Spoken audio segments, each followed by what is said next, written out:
Hi, I'm Sean. I'm a fine woodworker. I make everything from tables to chairs to picture frames to vases. Today I'll be showing you around my workshop and telling you about some of the pieces I've made. All right, let's go in.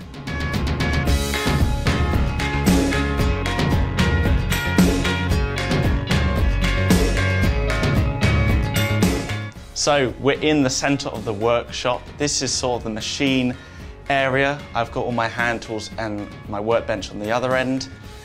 The workshop didn't always look like this. Pretty much everything in here isn't the original version. It's always an upgrade. So I started off with a smaller table saw, a smaller thicknesser, a smaller extractor, and then I just upgraded. All the money I make just goes straight back into the workshop.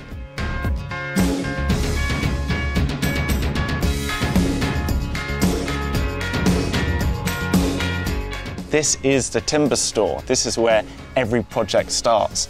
This timber store is actually the biggest thing I've ever built. It was a big challenge. There were a lot of nightmares in the build process, the biggest being the weather. I was at the point in my career where building the timber store was quite essential because I was running out of space in the workshop for storing wood. So I'm really lucky to have this space, and I wouldn't be able to grow the business without it.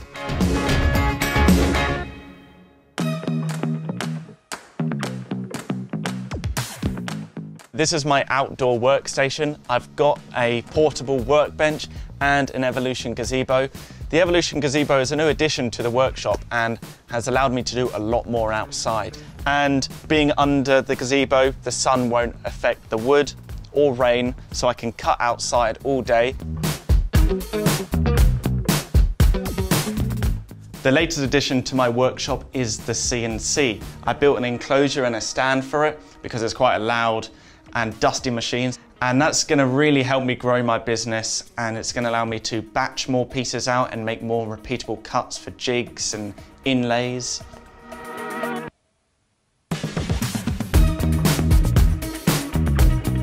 There's two sides of the business. I have one side which is the custom commissions, one-off pieces, and the other side is my own designs which I like to batch out and sell on my website. I have my own catalogue. Some of my favourite batchable pieces, some of my own designs, have been the Oxford table and the Hawthorn chair. The Hawthorn chair is one of my proudest pieces because I designed it completely from scratch. The back of the Hawthorn chair wraps around you and turns into the armrest. So that's probably the most impressive part of the chair, but also the legs are very unique. They're faceted on all the sides and they turn 45 degrees from the top of the leg to the bottom. In some lighting situations, it looks like the legs taper down to a hairpin point.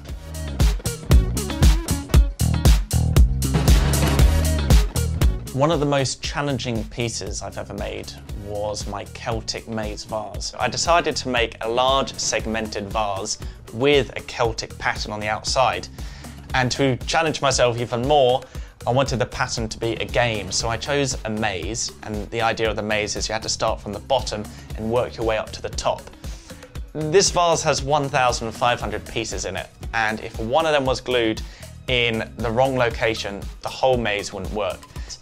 But it was well worth it. I don't think I'll ever sell the piece. It has so much sentimental value for me. Yeah, that's definitely one of my favourite pieces.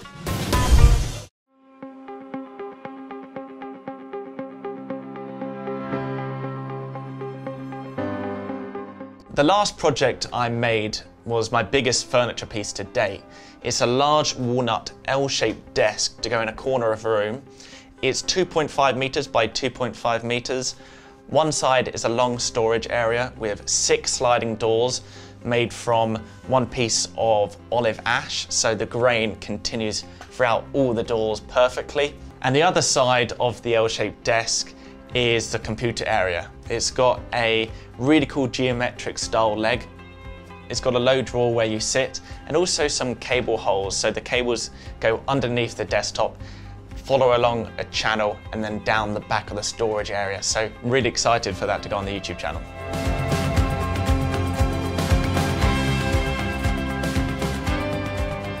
My favourite thing to make is actually coffee tables, even though I haven't actually made a lot of them. I just love the idea of making a coffee table because unlike a chair, where I think a chair has to look good, but it also has to be comfortable, has to take your weight. There's a lot more going on with a chair than a coffee table. I love the idea of just making something look good. I have a lot of freedom with a coffee table. The only weight it needs to take is a glass, and I can spend most of my time making it look good. So I think coffee tables are my favourite things. So I've been woodworking for just about 11 years. I started when I was 11 years old at secondary school in a design technology class. I had a very inspirational teacher who got me into it. I probably wouldn't be doing it now if it wasn't for Mr. Norman. And he opened up the workshop in break times and after school for me to just push myself and keep practicing. And when I was about maybe 15, 16 years old, I started to make my own workshop. My parents let me take over their garage. They probably thought at the beginning it would just take one half of it. Probably that's even a bit too generous. But then after I kept on buying another tool and another tool, I kind of acquired more and more of the garage. So now it's completely mine, which I'm very grateful for. And then when I was 18 years old, I went to university. I went to Rycote Wood Furniture Centre, which is a 2 to 3 year course purely devoted on furniture design and making. And I learned a lot there. I refined my style and learned a lot more about the craft and high standards I want to meet. And then after university, I decided to go full-time with my YouTube channel that I had already started. That was growing while I was at uni. And then I just launched into the workshop, created a website, started making more and more YouTube videos. And yeah, so the business has sort of grown from there. One of the best parts about my job, and probably the reason why I'll never get bored of it, is no days are the same. It completely depends on the project I'm making, and I'm lucky that everything I make is most of the time different. Every project most of the time starts off with me sketching and communicating with the client about what they want, and then once I got the brief checked and the final sign off and they're happy with the design, I can then go to the timber store, select my materials. There's a lot of effort goes into picking the grain, because a lot of some pieces you want curly grain, some you want straight grain. So picking the timber down there, I'll bring it up to the workshop and start planing and machining. And at that stage, I'll let the wood settle, because get all the stresses out the board if they've warped a bit. Once they've warped, the next day, I'll then plane them to final size. And then, the real making starts. I think once I've got the boards planed, I can start putting pieces together, cutting them to shape. The best part of the piece is the final stages, because that's normally when it all comes together. All the components get glued together and the piece really comes to life. And I love seeing, a sketch I've drawn suddenly appearing in 3D and knowing that I designed that, and now in this workshop I built it with my hands. What inspires me is probably two things. Influential designers like Hanshay Wegner and makers like Joseph Walsh, and also pushing the boundaries of techniques. So there's so many woodworking techniques out there, but being inspired by going beyond the boundaries. For example, bent lamination, how would you make it more extreme? You'd make it more extreme by trying to bend wood in a tighter radius, or adding more curves to a piece of furniture, or doing compound curves, not just a 2D curve, curving that way and then turning and curving the other way. So I think finding a way of doing something someone hasn't done before, pushing the boundaries of every process. And you can do that with anything. For example, wood turning, push the boundaries by turning something bigger or turning something longer. I don't like doing the same thing. I like trying something new and pushing myself.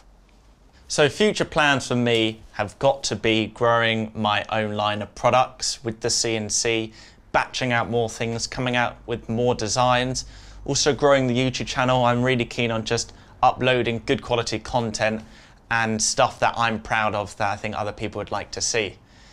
And if I'm looking into the future in 10 years time, I would love to be a part of some craft-based TV shows. Their new ones are coming out all the time, and I think it would be a lot of fun and something I definitely want to get involved with.